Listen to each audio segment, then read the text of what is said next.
Friends, ಇವತ್ತು ನಮ್ಮ ಪುತ್ತೂರಿನ ಪ್ರಸಿದ್ಧ ಬಿಂದು ಜೀರಾ ಮಸಾಲ ಜ್ಯೂಸ್ ಮಾಡ್ತಾಯಿದ್ದೇನೆ ನಾನು. ಇದು ದಕ್ಷಿಣ ಕನ್ನಡ ಜಿಲ್ಲೆಯಲ್ಲಿ ಸಾಧಾರಣ ಎಲ್ಲರಿಗೂ ಗೊತ್ತಿರ್ಬೋದು. ಅದಕ್ಕೆ 1 ಚಮಚ ಕರಿಮೆಣಸು, 1/4 ಕಪ್ ಜೀರಿಗೆ, ಬ್ಲ್ಯಾಕ್ ಸಾಲ್ಟ್ ಅರ್ಧ ಚಮಚ, 1 ಚಮಚ ಚಾಟ್ ಮಸಾಲ, ಆಮೇಲೆ ಸಕ್ಕರೆ ಒಂದು ಅರ್ಧ ಕಪ್ಪು, ಪುದೀನ, ಆಮೇಲೆ 1 ಲಿಂಬೆಹಣ್ಣು, ಇಷ್ಟು ಸಾಕು. ಆಮೇಲೆ ಸೋಡಾ ತಗೊಳ್ಬೇಕು, ಹಾಗೆ ಐಸ್ ಕ್ಯೂಬ್ಸು.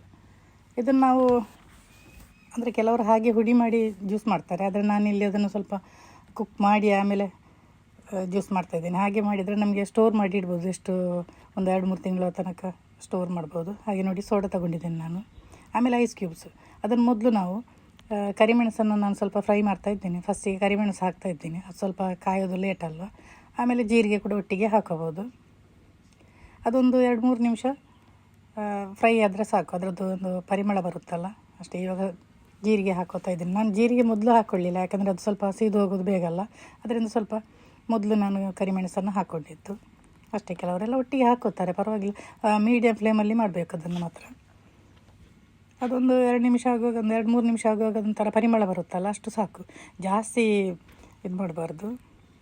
ಆಮೇಲೆ ಅದನ್ನು ನಾವು ಏನು ಮಾಡಬೇಕಂದ್ರೆ ಸ್ವಲ್ಪ ಆರಿದ ಮೇಲೆ ಮಿಕ್ಸಿಗೆ ಹಾಕಿ ಗ್ರೈಂಡ್ ಮಾಡ್ಕೋಬೇಕು.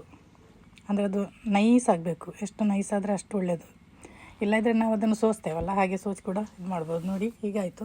ಇವಾಗ ಇದಕ್ಕೆ ನಾನು ಚಾಟ್ ಮಸಾಲ ಮತ್ತು ಬ್ಲ್ಯಾಕ್ ಸಾಲ್ಟ್ ಹಾಕ್ತಾಯಿದ್ದೀನಿ. ಬ್ಲ್ಯಾಕ್ ಸಾಲ್ಟ್ ಕೂಡ ನಮ್ಮ ಜೀರ್ಣಕ್ರಿಯೆಗೆ ತುಂಬ ಒಳ್ಳೆಯದು, ಹಾಗೆ ಜೀರಿಗೆ ಕೂಡ ತುಂಬ ಒಳ್ಳೆಯದು. ಅದರಿಂದ ಇದೊಂದು ಬಿಸಿಲಿಗೆ ನಾವು ಜ್ಯೂಸ್ ಮಾಡಿ ಕುಡಿದ್ರೆ ನಮ್ಮ ದೇಹಕ್ಕೆ ಕೂಡ ತಂಪಾಗುತ್ತದೆ ದೇಹ. ನೋಡಿ, ಚಾಟ್ ಮಸಾಲ ಮತ್ತು ಬ್ಲ್ಯಾಕ್ ಸಾಲ್ಟ್ ಹಾಕ್ತಾಯಿದ್ದೇನೆ. ಬ್ಲ್ಯಾಕ್ ಸಾಲ್ಟ್ ಅಂಗಡಿಯಲ್ಲಿ ಸಿಗುತ್ತೆ, ಅದನ್ನು ಹಾಕಿ ತಗೊಂಡ್ರೆ ಆಯಿತು. ನಮ್ಮ ಮಾಮೂಲು ಸಾಲ್ಟ್ ಅಲ್ಲ, ಅದು ಬ್ಲ್ಯಾಕ್ ಸಾಲ್ಟ್ ಅಂತಲೇ ಸಿಗುತ್ತೆ.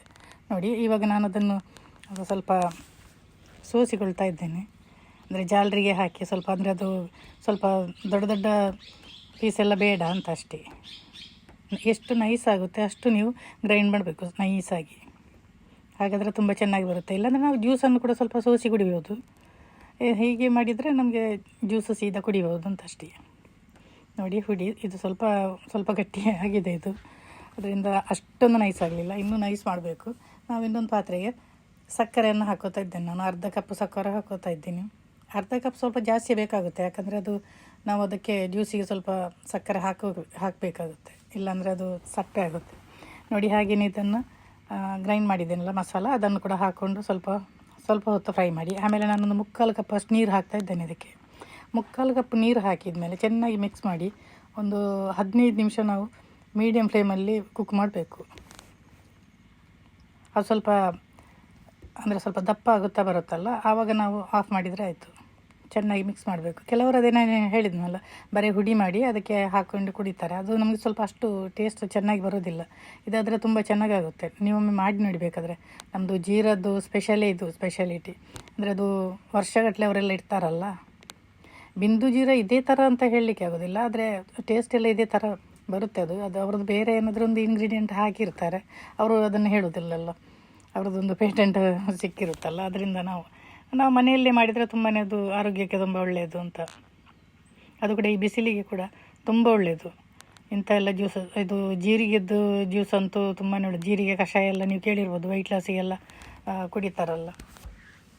ಇದು ವೆಯ್ಟ್ ಲಾಸಿಗೆ ಅಂತಲ್ಲ, ಬಾಯಾರಿಕೆಗೆ. ನೋಡಿ 15 ನಿಮಿಷ ಆಗ್ತಾ ಬಂತು, ಸ್ವಲ್ಪ ದಪ್ಪ ಆಗ್ತಾ ಬಂತು. ಇದು ದಪ್ಪ ಆದಮೇಲೆ ನಾವಿದನ್ನು ಜಾಸ್ತಿ ಮಾಡಿದರೆ ಅದನ್ನು ಸ್ಟೋರ್ ಮಾಡಿ ಇಡ್ಬೋದು. ಅಂದರೆ ಒಂದು ಗಾಜಿನ ಭರಣಿಯಲ್ಲಿ ಹಾಕಿಬಿಟ್ಟು, ಗಾಜಿನದ್ದಲ್ಲೇ ಹಾಕಿ, ಯಾಕಂದರೆ ಪ್ಲಾಸ್ಟಿಕ್ಕು ಅಷ್ಟೊಂದು ಒಳ್ಳೆಯದಲ್ಲ. ಇದಾಯಿತು. ಇವಾಗ ಇನ್ನು ನಾನು ತೆಗಿತಾ ಇದ್ದೇನೆ. ನಾನು ಜ್ಯೂಸ್ ಮಾಡೋದು ಹೇಗೆ ಅಂತ ನಿಮಗೆ ಹೇಳ್ಕೊಡ್ತಾ ಇದ್ದೀನಿ. ನೋಡಿ ಇವಾಗ ಆಯಿತು, ಇಷ್ಟು ದಪ್ಪ ಆದರೆ ಸಾಕು.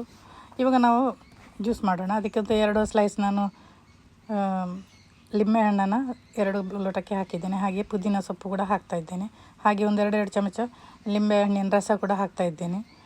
ಐಸ್ ಕ್ಯೂಬ್ ಕೂಡ ಹಾಕಿ ಸ್ವಲ್ಪ ಜಜ್ಜಬೇಕು ಅದನ್ನು. ಆಮೇಲೆ ಕೋಲ್ಡ್ ವಾಟರ್ ಸ್ವಲ್ಪ ಹಾಕಿ 2 ಚಮಚ ಮಸಾಲೆ ಜೀರದ್ದು ಹಾಕಿದ್ದೇನೆ ನಾನು. ಅದನ್ನು ಚೆನ್ನಾಗಿ ನಾವು ಮಿಕ್ಸ್ ಮಾಡ್ಕೋಬೇಕು. ಆಮೇಲೆ ಅದರ ಮೇಲೆ ಸೋಡಾ ಹಾಕಿದರೆ ಆಯಿತು. ಸೋಡಾ ಹಾಕಿಬಿಟ್ಟು ಸರ್ವ್ ಮಾಡಿದರೆ ಅಲ್ಲಿಗೆ ನಮ್ಮದು ಮಸಾಲ ಜೀರಾ ಜ್ಯೂಸ್ ರೆಡಿ ಆಯಿತು. ಇದಕ್ಕೆ ಸ್ವಲ್ಪ ಸಕ್ಕರೆ ಕೂಡ ಹಾಕ್ಕೋಬೇಕು. ನಮ್ಮದು ಸ್ವಲ್ಪ ಸಕ್ಕರೆ ಸ್ವಲ್ಪ ಕಡಿಮೆ ಆಗಿದೆ, ಅದರಿಂದ ನಾನು ಸಕ್ಕರೆ ಹಾಕ್ಕೊಂಡಿದ್ದೇನೆ. ಅದನ್ನು ತೋರಿಸೋದಕ್ಕೆ ಮರ್ತೋಯ್ತು. ನೀವು ರುಚಿಯೆಲ್ಲ ನೋಡಿಬಿಟ್ಟು ಆಮೇಲೆ ಸಕ್ಕರೆ ಹಾಕ್ಕೊಂಡ್ರೆ ಆಯಿತು. ಕಡಿಮೆ ಬೇಕಾದರೆ ಕಡಿಮೆ ಹಾಕ್ಕೊಳ್ಬೋದು. ಕೆಲವರೆಲ್ಲ ಬೆಲ್ಲದಲ್ಲಿ ಮಾಡ್ತಾರೆ, ನಾನು ಇದು ಜ್ಯೂಸು ಇದರಲ್ಲಿ ಮಾಡಿದ್ದು. ನೀವೊಮ್ಮೆ ಮಾಡಿ.